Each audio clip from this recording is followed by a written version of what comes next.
आता बातमी पाहूया मॉकड्रिल संदर्भामध्ये। छत्रपती शिवाजी महाराज टर्मिनस येथे मॉकड्रिल केलं गेलं। मुंबईत सैन्याकडून युद्ध सज्जतेची चाचणी घेण्यात आली आहे। मुंबईमध्ये छत्रपती शिवाजी महाराज टर्मिनस सोबतच मुंबईतल्या क्रॉस मैदानामध्ये सुद्धा मॉकड्रिल करण्यात आलंय। तरी दृश्य आपण पाहतो, एकीकडे मुंबई छत्रपती शिवाजी महाराज टर्मिनस या ठिकाणची दृश्य, तर दुसरीकडे क्रॉस मैदानावरती मॉकड्रिल करण्यात आलंय।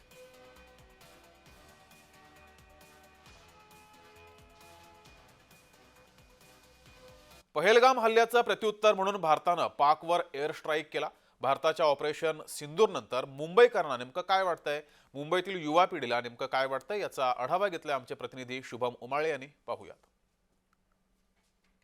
ऑपरेशन सिंदूर झालेलं आहे, यावर नेमकं मुंबईकरांच्या मनात काय आहे, मुंबईकरांना काय वाटतं हे जाणून घेण्याचा प्रयत्न आपण करणार आहोत। आणि आपण मुंबईची लाईफलाईन असलेल्या लोकल ट्रेनमधनं जो आहे प्रवास करणार आहोत आणि नेमकं नागरिकांना काय वाटतं ते जाणून घेण्याचा प्रयत्न जो आहे तो आपण इथे करणार आहोत। त्यांच्याकडून कितीही कोणत्या वाईट गोष्टी झाल्या, आपण त्या वाईट गोष्टी केल्याच नव्हत्या। आपल्यावर जे आपल्या भारतीयांनी जे सहन केले पहलगाममध्ये, त्याचं प्रत्युत्तर आपण देणारच होतो। कितीही म्हणजे आपले PM माहिती आहेत ना कसे, ते त्यांचं उत्तर देणारच होते आणि त्यांनी जे उत्तर दिलं आहे ते सगळ्यांना पटलं आहे ऑफकोर्स। आणि आत्तासुद्धा तिथे चांगली स्थिती नाही आहे, तिथे खूप वॉर्स चालू आहेत, किती पूर्ण भीषण वातावरण आहे।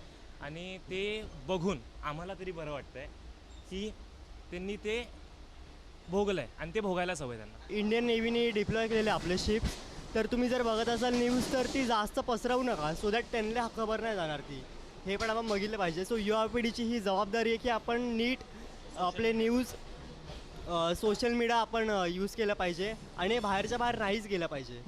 पाकिस्तानला अशा पद्धतीचं चोख उत्तर देणं हे भारतासाठी आवश्यकच होतं, कारण वारंवार भारतानं समजदारीची भूमिका घेऊनसुद्धा त्यांनी वेगवेगळ्या पद्धतीनं ज्या कुरापती केल्या, याला चोख उत्तर देणं हे आपल्या देशाच्या दृष्टीने आणि देशाच्या एकूणच सुरक्षेच्या दृष्टीने अत्यंत महत्त्वाचं होतं। मुंबईच्या लोकलमधनं प्रवास करून थेट मुंबईकरांपर्यंत पोहोचून जय महाराष्ट्रनी माहिती काढलेली आहे की नेमकं त्यांचं मत काय आहे हे जाणून घेण्याचा प्रयत्न जो आहे तो आपण केलेला आहे।